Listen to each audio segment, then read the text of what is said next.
जिंदगी के अनेक मोड़ आते हैं, दुख भी आता है, सुख भी आते हैं, थोड़ा गम भी आता है, थोड़ा भगवान पर कुछ चीज़ें हमारे आपके हाथ में नहीं है। सब कुछ अपने हाथ में होती तो फिर परमात्मा का कोई मतलब ही नहीं होता।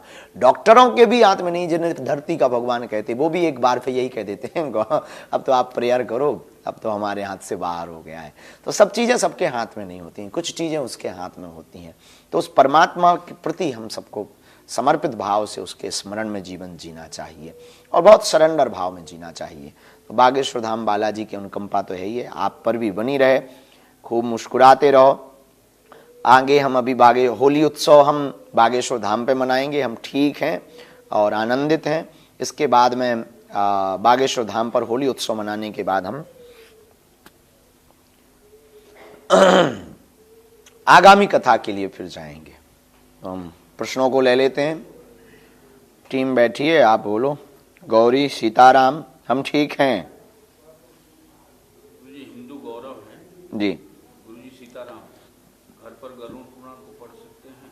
घर पर गरुड़ पुराण को पढ़, जिंदगी में तो गरुड़ पुराण को बहुत पढ़ना चाहिए। गरुड़ पुराण अगर आप नहीं पढ़ेंगे तो आप जिंदगी का पता ही नहीं कर पाएंगे कि जन्म और दिखती हुई जिंदगी सबको दिखाई पड़ती है। मरने के बाद की जिंदगी का अगर आपको एक फिल्मांकन देखना है तो आपको गरुड़ पुराण पढ़ना चाहिए। गरुड़ पुराण सत्य का बोध कराता है। गरुड़ पुराण हमारी बहुत सी चीजों को सुधारता है। पढ़ना चाहिए, घर पर पढ़ना चाहिए, कोई अवरोध नहीं, कोई अपराध नहीं। आध्यात्मिक पढ़ाई और नौकरी की पढ़ाई एक साथ कैसे कर सकते हैं? अध्यात्म में कोई पढ़ाई होती नहीं है सुमन कुमारी। अध्यात्म तो एक जीवन होता है, धर्म घोषणा का विषय नहीं है, धर्म धारणा का विषय। धर्म को तो धारण किया जाता, और जो भी सिर्फ घोषणा करते हैं वो सिर्फ खोखलेबाजी में जी रहे हैं। धर्म धारणा का विषय, धर्म में तो करके बताया जाता है। तो आपने कहा कि स्पिरिचुअलिटी एंड एजुकेशन दोनों को साथ में बहुत आसानी से चला सकते हो। हम सात्विकता के साथ जिए, किसी को ठेस ना पहुंचाएं, ये धर्म है, और अपनी पढ़ाई पढ़ते रहें। तो अध्यात्म के साथ हम बहुत सहज तरीके से लौकिक या जो भी आप तैयारी कर रहे हैं, सिविल सर्विसेज या IAS IPS या कुछ भी ऐसे जो भी आप पढ़ रहे हैं, तो आप बेझिझक इसको आप जीवन में उतार सकते हैं। जब भी समय मिले महापुरुषों के विचार, महापुरुषों की जीवनियाँ, संतों की चर्चा, रामचरितमानस, गीता, रामायण, उपनिषद, सूत्र, इन सब पे आप श्रवण कर सकते हैं। तो ये दोनों आपकी जिंदगी में चलते रहेंगे।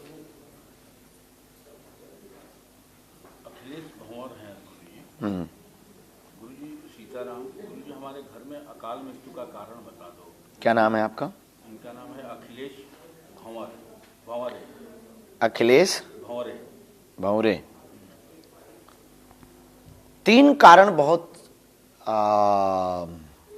कॉमन होते हैं जगह जगहों पर। जहाँ तक हमने लाखों लोगों से जो संवाद किया और जो अपने गुरु से हमने जाना, उसमें पहला तो एक कारण होता है प्रयोग होता है नेगेटिविटी का, दूसरा कारण होता है पितरों का, और तीसरा कारण होता है भूमि दोष।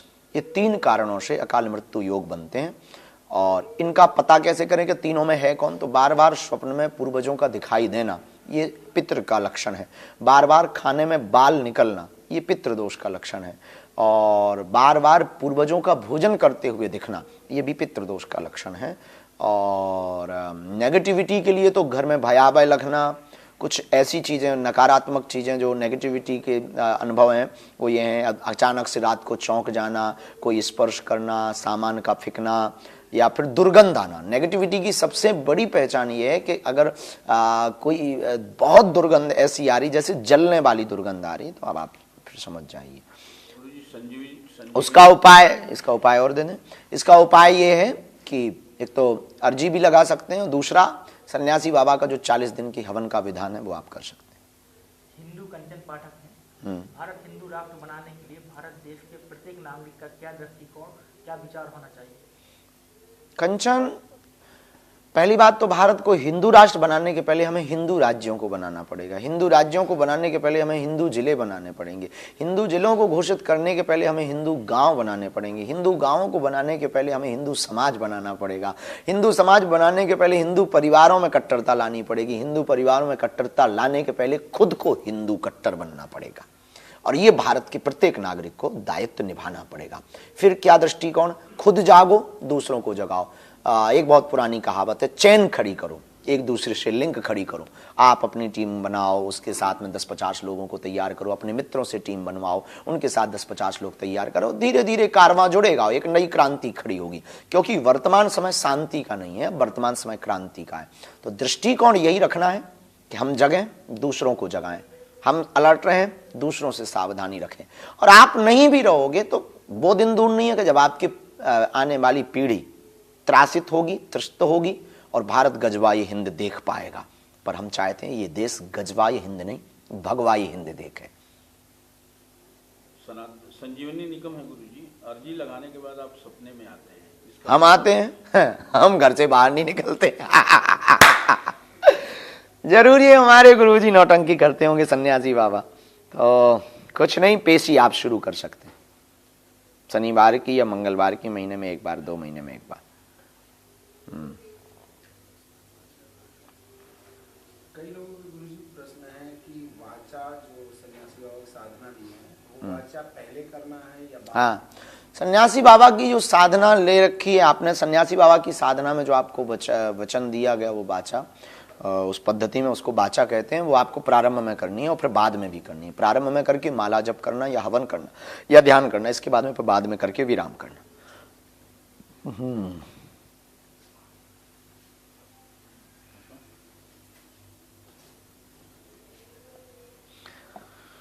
जब तक जिंदा कैसे पता करें कि हमारे कुल देवता कौन है, हमारे इष्ट देव कौन है? हाँ, ये बहुत सुंदर प्रश्न है। आराध्य में कुल देव या देवी में दोनों में से कोई एक होता है या लगभग सभी, ज्यादातर जगहों पर दोनों होते हैं, कुल देवी कुल देवता। हमारी एक तो 2 बातें हैं, वंश परंपरा के बारे में अगर पता हो तो कुल देवी के बारे में बताया जा सकता है, वंश परंपरा से कुल देवी का पता लग सकता है, गोत्र परंपरा से कुल देवी का, हर गोत्र के देवियां फिक्स हैं, उनसे भी कुल देवियों का पता लगाया जा सकता है। जैसे हम शुक्ल हैं तो शुक्ल वंश में हमारे जो आराध्य हैं वो शिव हैं, जो देवी है वो मातंगी देवी है। तो हर गोत्र से कुल देवी देवता का पता बहुत सहजता तरीके से लगाया जा सकता है। उसके लिए अब आजकल तो ये सोशल मीडिया का ज़माना है तो नेट पर भी उपलब्ध है, वरना गोत्र वंशावली के आधार पर बहुत सी गीता प्रेस की पुस्तकें हैं, उन पुस्तकों के आधार पर गोत्र, गोत्र के परिचय, प्रवर और सूत्र और कुल देवी देव, आराध्य देव के बारे में पता लगाया जा सकता है। गुरुजी सौरभ लांबा है, गुरुजी हम राजस्थान से हैं, राजेश्वर धाम आ नहीं सकते, कुछ प्रॉब्लम है। मेरी मम्मी आपकी बहुत बड़ी भक्त हैं, उनकी अर्जी सुनो और मुझे भी आशीर्वाद। ठीक है, आप घर पर अर्जी लगा सकते हैं, लाल रंग के कपड़े में 5 लौंग रख करके आप अपने विषय को बोल करके घर पर आप अर्जी लगा सकते हो। और घर पर अर्जी लगाने के बाद में पास के ही मंदिर पर पेशी की परंपरा आप प्रारंभ कर दीजिए। जब आपको बालाजी बुलाए तब आप बागेश्वर धाम पहुंचिएगा और हम सन्यासी बाबा से आपके लिए लामा जी प्रार्थना कर देंगे, आपकी अर्जी स्वीकार हो जावे और सेना भी पहुंच जावे।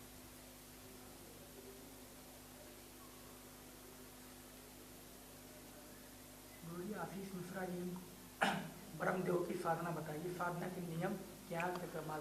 ब्रह्मदेव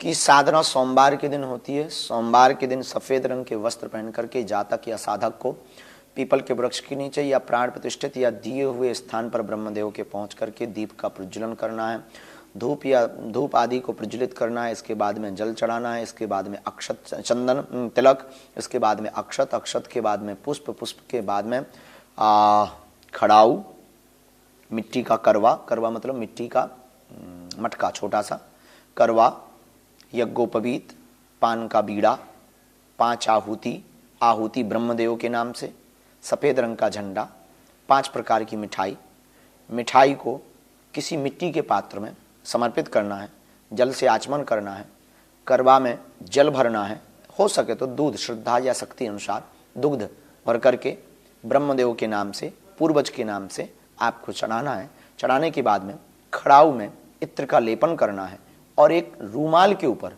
खड़ाऊ को रख करके ब्रह्मदेव को प्रणाम करके खड़ाऊ पे मत्था टेक कर अपने मनोरथ विषयों को बोल करके साधक को पूजा करनी चाहिए। वर्ष में 2 बार, दशहरा, होली, प्रति सोमवार को जल दीपक व हवन की विधि साधक को करने से ब्रह्मदेव की कृपा की प्राप्ति होती है।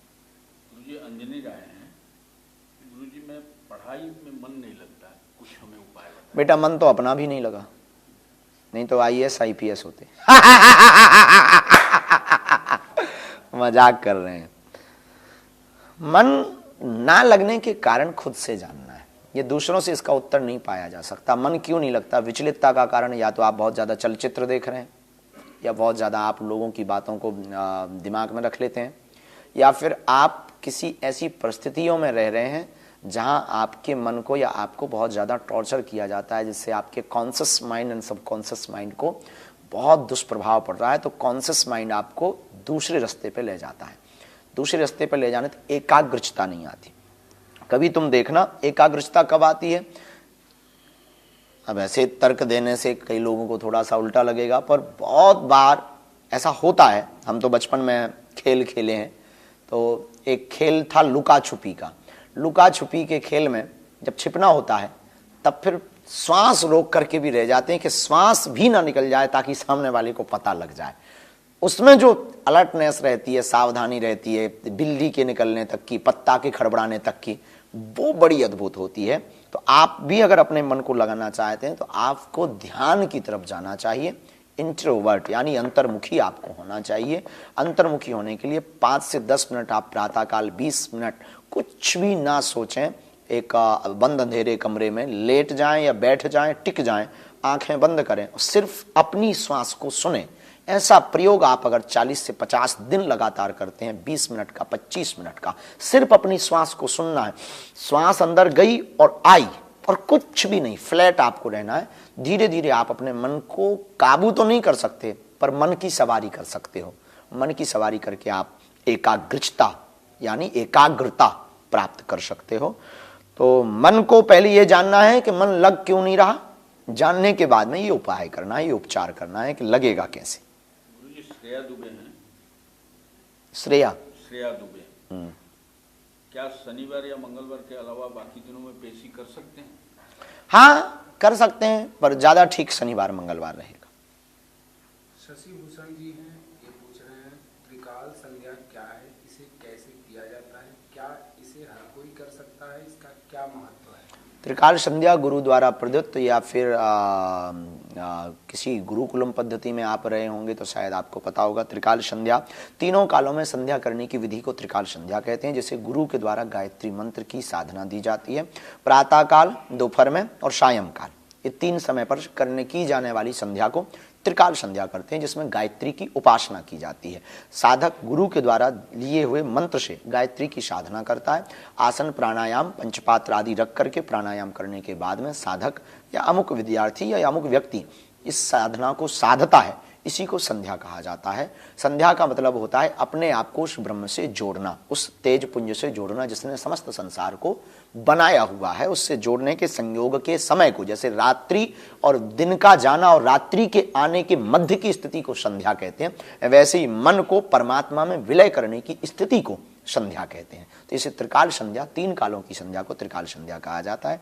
ये गुरु के द्वारा प्रदत्त, गुरु के द्वारा दिए हुए, क्योंकि गुरु तो योग्य पात्र व्यक्ति को ही देंगे गायत्री दीक्षा। फिर भी आप इसके बारे में बहुत विस्तार पूर्वक गीता प्रेस गोरखपुर की एक पुस्तक है नित्य कर्म पूजा प्रकाश, उसमें इसको पढ़ सकते हैं। गुरुजी काजल तिवारी है, गुरुजी सीताराम हमारे आराध्य शिव जी हैं, तो क्या हम किसी वैष्णव गुरु से दीक्षा ले सकते हैं? हाँ बेझिझक। शिव से बड़ा कोई वैष्णव है क्या? हाँ, वैष्णवा नाम यथा शंभु, सबसे बड़े वैष्णव अगर कोई है तो महादेव हैं। रामस्य हृदयम शिवा, शिवस्य हृदयम राम। राम जी के हृदय में कोई है तो शिव जी, और शिव जी के हृदय में कोई है तो राम जी। तो आप वे झिझक वैष्णव परंपरा के किसी भी आचार्य, महापुरुष, सिद्ध महापुरुष, ज्ञानी, तपस्वी, जपी तपी से मंत्र दीक्षा प्राप्त कर सकते हैं। राम सिंह जी हैं दिल्ली से, ये पूछ रहे हैं कि कैंसर हॉस्पिटल में हम कैसे संकल्प से जुड़ सकते हैं और आगामी कन्या विवाह कितनी कन्याओं की शादी 2026? राम शंकर जी, अभी हमने ये नहीं सोचा है कि कितनी, 251 तो तय है। इसके बाद में जितनी जेब गर्म होगी हम उतनी कर देंगे।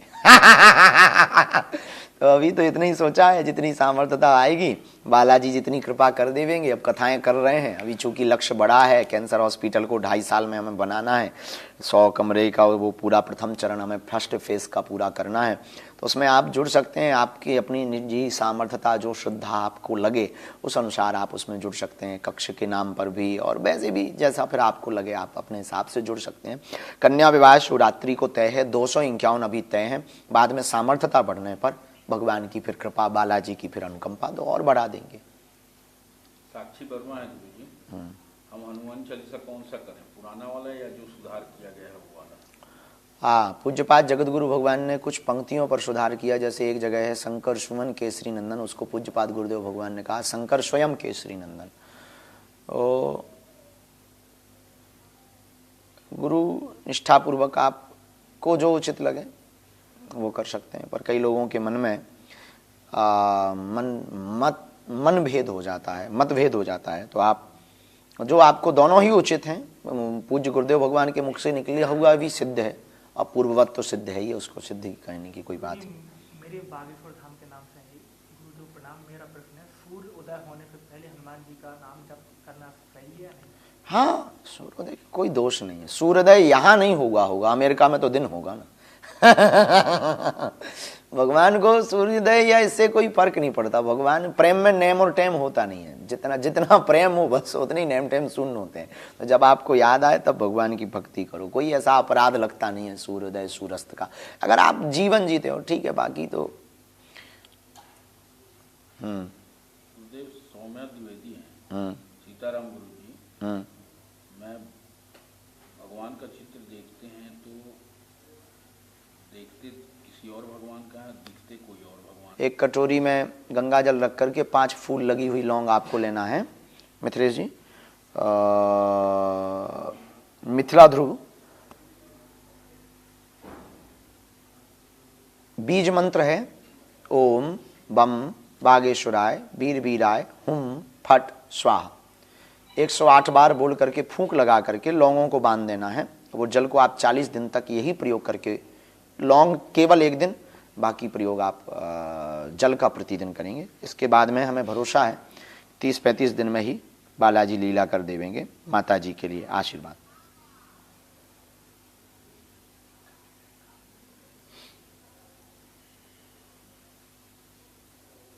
गुरुजी सोनिया कुमारी अंकिता द्विवेदी, ठीक है हनुमान जी। हाँ, भगवान कैसे मिलेंगे? भगवान कैसे मिलेंगे? ये प्रश्न स्वामी रामकृष्ण परमहंस जी से एक व्यक्ति ने पूछा कि हमें भगवान को पाने का उपाय बताओ। बोले कल नदिया पे आओ। नदी पे आओ। तो वो आदमी दूसरे दिन नदी पहुंच गया। स्वामी रामकृष्ण परमहंस बोले चलो जरा नीचे। वो नदी में उतरा, बोले चलो डुबकी लगाओ। तो उसने डुबकी लगाई। जैसी डुबकी लगाई तो परमहंस जी ऊपर से चढ़ गए और बैठ गए। जब देखा कि अब ये फड़फड़ा रहा है, मर जाएगा, तो उतर गए नीचे। और जैसे ही नीचे निकला बोले हमें पहले भरोसा था कि तुम पागल हो, आज सिद्ध हो गया तुम बहुत पागल हो। रामकृष्ण परमहंस बोले चुप रहे, तूने प्रश्न किया था कि भगवान कैसे मिलेंगे, तो बोले कहीं डुबाना प्रश्न का उत्तर है। बोले नहीं नहीं नहीं, जिस प्रकार तुम पानी के अंदर ऑक्सीजन के लिए तड़प रहे थे, ऐसी तड़पन जब तुम्हारी जिंदगी में आएगी तो परमात्मा की प्राप्ति होगी। सोनू कुमार है, हनुमान जी की कृपा कैसे पाएं? हनुमान जी की कृपा, कुछ अनुष्ठान है। हनुमान चालीसा का 40 अनुष्ठान है। 40 दिन का 108 पाठ ब्रह्मचर्य का पालन करके, और छौर कर्म आदि ना करें, नाखून ना काटें, तिलाद्री का आदि प्रयोग बहुत ज़्यादा ना करें, और भूमि पर शयन करें, लाल वस्त्र पहने, लाल आसन पर बैठ करके गुरु द्वारा आज्ञा लेकर के हनुमान चालीसा के इस संकल्प को लेकर के जो भी साधक ब्रह्मचर्य की कठोरता के साथ पालन करते हुए मनसा वाचा कर्म इंद्रिया, मन से वचन से और कर्म से जो भी 40 दिन की इस अमुक साधना को बार बार संपन्न करता है, तो इसी मध्य में ही हनुमान जी के अनुभव, दर्शन और अनेक प्रकार से हमारे गुरु ने हमको ऐसा बताया। वो बात चूंकि मोबाइल या कैमरे पर नहीं बोलनी चाहिए कि ब्राह्मण रूप में, बटुक रूप में या वानर रूप में हनुमान जी के दर्शन होते हैं और लाखों श्रद्धालुओं को हुए। हमने जो अभी पुस्तक लिखी मल्टी टैलेंटेड हनुमान, इस पुस्तक में हमने उस पर पूरा प्रयास किया एक एक चीज बारीकी से आपको बताने का। हनुमान चालीसा की सिद्धि कैसे होगी, बजरंग बाण की सिद्धि कैसे होगी, और हनुमान जी के साबर मंत्र भी हमने उसमें दिए हुए हैं जो बड़े गुप्त हैं, बड़े गोपनीय हैं। उन मंत्रों को भी हमने पुस्तक में रखा है और उसमें नोट में हमने लिख भी रखा है कि इसका दुरुपयोग ना करें। अनुष्का है गुरुजी, कुंडलिनी जागरण कैसे करें? क्या है? कुंडलिनी जागरण। कुंडलिनी जागरण होता है और कैसे करें? ध्यान पद्धति से, ध्यान से आप कुंडली जागरण कर सकते हैं। सात चक्र हैं, सातों चक्रों का भेदन करते हुए ब्रह्म चक्र तक पहुंच सकते हैं आप। कुंडली जागरण के लिए योग्य व्यवस्थित गुरु की आवश्यकता है। ध्यान ही उसका सर्वोत्तम स्तर। हम कुछ पढ़ रहे थे, वो हमारा चला गया। प्रिया शाइनी, ठीक है, राम जी की तुम्हारी भक्ति ना छूटे, आशीर्वाद। विशाखा भाटी, हम मेरठ आ रहे हैं, कथा है हमारी वहां, आप चिंता मत करो। मनिंद्रा घोष, 8-9 फरवरी कुछ व्यस्त होंगे हम, कोई नहीं, आप दोबारा फिर से आओ, आप चिंता ना करो। इस बार अब फूल माला मत लाना, ऐसे ही आ जाना, हम मिल लेंगे। निधि सिंह, गुरुजी घर में शांति के उपाय बताएं। घर में शांति का यही सर्वोत्तम उपाय, एक बोले तो दूसरा चुप रहे। बाकी तो थोड़ा मोड़ा घर में चलते ही रहना चाहिए, फिर घर कैसे लगेगा। बाकी भगवान का भजन कर सकते हैं।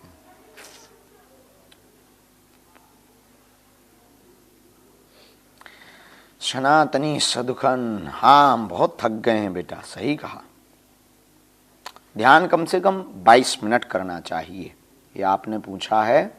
संचित कुमारी संचिता, ध्यान कम से कम 22 मिनट का। सुष्मिता दुबे, बालाजी बहुत दया कर दे में। आदर्श कुमार, सन्यासी बाबा के दर्शन पाने के लिए रात्रिकालीन साधना और हवन करना है।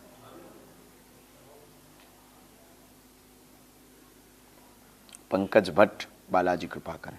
श्वेता है गुरुजी बालाजी के मुकुट के दोनों तरफ मत से क्या भाव? कुछ भी नहीं, वो किसी ने लगा दिए, फिर वो हम निकाल नहीं पाए।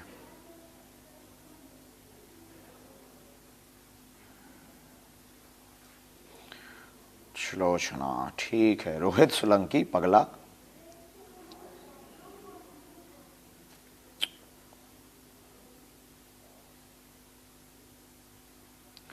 शर्मा जी किंग, बिटिया आप आ सकते हैं, पर एक बार विचार विमर्श करके आए।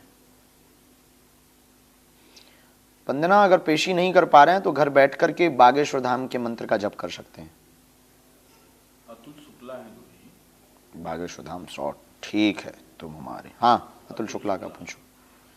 हम पूरे परिवार के साथ हर मंगलवार और शनिवार को 100 बार हनुमान चालीसा का पाठ करते हैं। क्या हम कुछ और करने की आवश्यकता है? फिर से पूछो, हम पढ़ नहीं सुन नहीं पाए।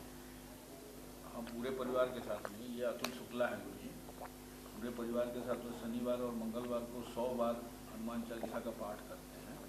क्या कुछ और करने की आवश्यकता है? क्वांटिटी भले ही ज्यादा ना हो, पर क्वालिटी बढ़िया हो। जितना भी करो डूब के करो, एक रास्ता यही है। बहुत कम करो पर इतना डूब के करो, जिह्वा जप ना करे, मन जप करे, बस खेल हो जाएगा। फिर एक बार भी नाम लेना, उतने में ही खेल हो जाएगा। ज्यादातर लोग संख्या बहुत करते हैं, भगवान गिनती से नहीं मिलते, भगवान बिनती से मिलते हैं।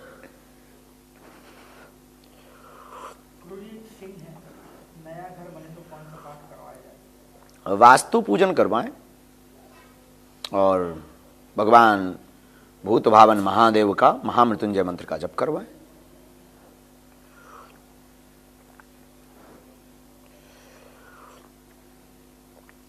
और बको हम तो ऐसे ही बोलते रहते।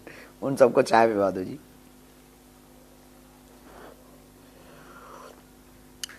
पूछो। गुरुजी, मुन्नी बाई हैं। मुन्नी बाई, आप राजस्थान कब आ रहे हैं? आ रहे हैं जल्दी कथा सुनाने। निखिल नागर, ऑनलाइन होगा रजिस्ट्रेशन, अगले महीने रखेंगे, तो आप आ जाइए। हितेश प्रजापति, कोटा राजस्थान। आपके यहाँ जो द्वंद्व लगातार, बॉडी पेन, शरीर में पीड़ा, उपद्रव, ये जो बहुत गांठों में बना हुआ, ये जो काम भी दिक्कत बनी हुई है, नकारात्मकता का प्रयोग तो है, इसमें कोई संदेह नहीं है। और हमको जो इंट्यूशन हो रहे हैं, अनुभव हो रहे हैं, ये लगभग 18 से है। आप नियम पेशी शुरू करके एक विधि आप हो सके तो कर दो। 5 बार आप हनुमान जी को चूल्हा चढ़वा दें सरसों के तेल में 5 बार। हिंदू नितेश गुप्ता जी पूछ रहे हैं, गुरुदेव के चरणों में दास का साष्टांग दंडवत प्रणाम स्वीकार हो। गुरुदेव आपने गांव-गांव में बागेश्वर धाम मंडल बनाने के लिए बोला है, उसके लिए कैसे शुरुआत कर रही है, क्या करना है? सभी समाजों के किसी भी एक स्थान पर, मंदिर पर, सार्वजनिक जगह पर, या कोई जगत भगत ऐसी श्रद्धा है तो घर पर भी आप सभी समाजों को भेदभाव मुक्त करने के लिए और हनुमान जी की भक्ति के प्रचार के लिए आप जो है हनुमान चालीसा मंडल बनाएं और सप्ताह में एक दिन सभी लोग बैठें और उसमें विचार विमर्श हो। गांव में कोई धर्मांतरण ना कर रहा हो, धर्मांतरण की टीमें ना आ रही हो, इस पर विचार विमर्श हो। भेदभाव मुक्त होने भारत करने के लिए वहां पर बात वार्ता हो और हनुमान चालीसा का पाठ हो। मैं जब तक जिंदा रहूंगा। और फिर भी लाइफ में बहुत कन्फ्यूजन है, कैसे जाने कि भगवान और उनकी कृपा हमारे साथ है। भगवान की कृपा तो है ही है, तब तो जिंदा हो। जहां कृपा खत्म, आदमी खत्म। एक अंग्रेजी का शब्द है सॉरी। लड़ाई हो जाए, सॉरी बोलो, लड़ाई खत्म। अस्पताल में डॉक्टर सॉरी बोल दे सो। तो ये तो आप विचार ही त्यागो की कृपा नहीं है, भगवान की कृपा है।